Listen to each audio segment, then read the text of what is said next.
에스겔 첫 번째 시간입니다. 오늘 말씀은 에스겔 서론입니다. 에스겔 1장 1절부터 3절 말씀을 합독하고 에스겔 서론을 보도록 하겠습니다. 그러면 에스겔 1장 1절부터 3절 말씀을 한 목소리로 합독하도록 하겠습니다. 30째 해 넷째 달 초닷새에 내가 그발 강가 사로잡힌 자 중에 있을 때에 하늘이 열리며 하나님의 모습이 내게 보이니 여호야긴 왕이 사로잡힌 지 5년 그 달 초닷새라.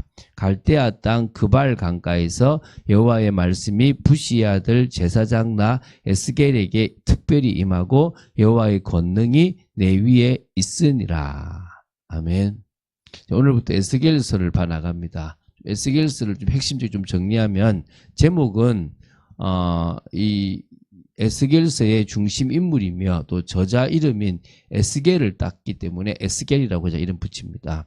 히브리어로는 예헤즈켈이라고 나오는데 하나님이 강하게 하신다. 하나님이 단련하신다 이런 뜻이고요.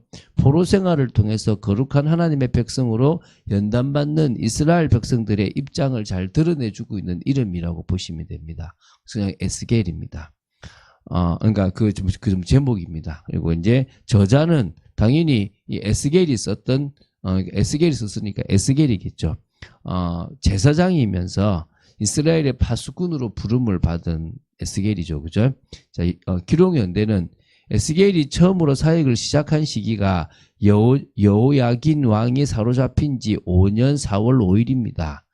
그래서 한 BC 593년 정도로 이렇게 보고 있습니다. 마지막 환상을 본 시기가 예언을 시작한 이후로부터 22년이 지난 때이기 때문에 BC 571년입니다. 그러므로 본서를 기록한 시기는 한 6세기 전반이죠. 다시 말하면 BC 593년부터 571년 그 사이라고 볼 수 있습니다.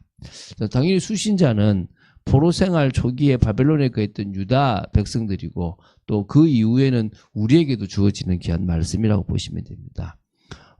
내용은 뭐냐면 포로기 선지자로서 에스겔은 추방된 백성들에게, 다시 말하면 포로로 끌려간 백성들에게 완전하고 최종적인 회복을 제시하고 위로를 전달하는 메시지를 전가하게 됩니다. 그래서 에스겔은 시종일관 하나님께서 현재 이스라엘 백성을 심판하실지라도 최종적으로는 다시 이스라엘 땅으로 귀환을 시킬 것이고 이 하나님의 왕국을 다시 그 나라를 완성시킬 것이다 라고 하는 그런 부분을 전달하는 의도가 있다고 보시면 됩니다.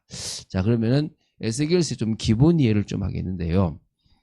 우리가 이 에스겔서를 이해하기 전에 가장 중요한 대선지서의 4권을 좀 봤으면 좋겠어요.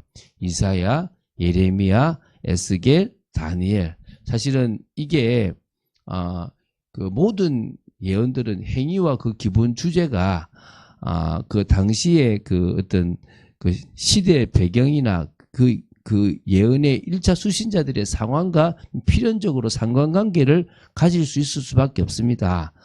그래서 구약 예언서들은 연구하고자 할 때 무엇보다도 먼저 그 시대 배경과 또 그 1차 수신자들의 어떤 정황이 어땠는지를 살펴보는 게 필요한 거죠.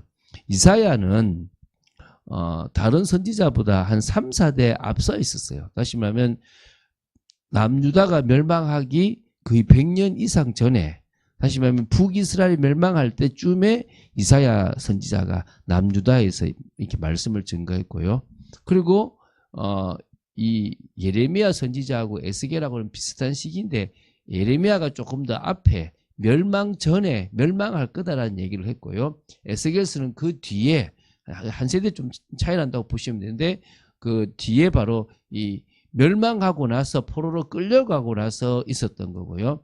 사실은 먼저 끌려간 거는 다니엘인데 뒤에 예언을 시작했던 게 이제 전부 다니엘이라고 보시면 됩니다. 그리고 이렇게 시대적으로 포로로 끌려갔을 때 내용과 포로로 끌려가기 전의 내용들이 좀 이렇게 좀 구분되어진다라고 보시면 됩니다. 그래서 뭐 활동한 시기도 차이가 있고 어떤 부분에 예언을 했는지 이렇게 뭐 초점도 좀 다르고요.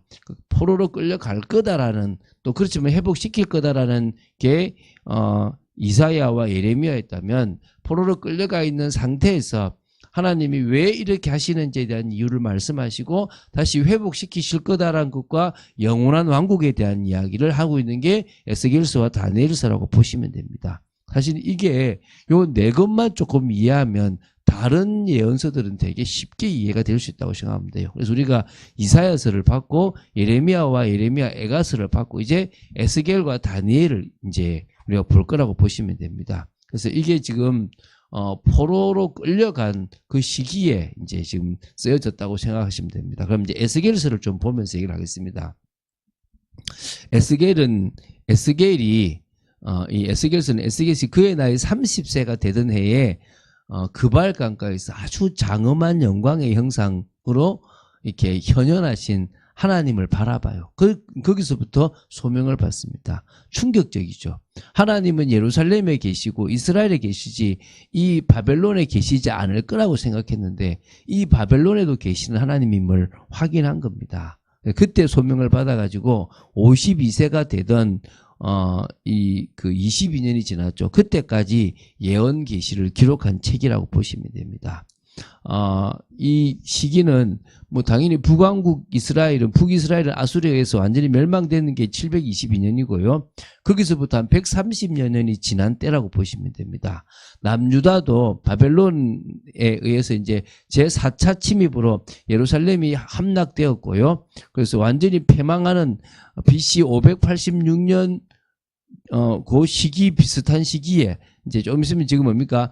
593년에 받았으니까 몇 년 남지 않았습니다. 그럼 어떻게 보냐면 586년 이 이스라엘의 멸망이거든요. 그 이전에 했던 예언이 있고 그 이후에 했던 예언이 있다고 보시면 됩니다. 그러니까 다시 말하면 분명히 자기는 포로로 끌려왔지만 아직까지 이스라엘은 완전히 멸망하지 않았다라고 보시면 됩니다. 그러니까 지금 완전한 멸망이 좀 더 남았어요. 그럼 그 이전에 했던 예언이 있고 그 이후에 했던 예언이 있다라고 보시면 됩니다.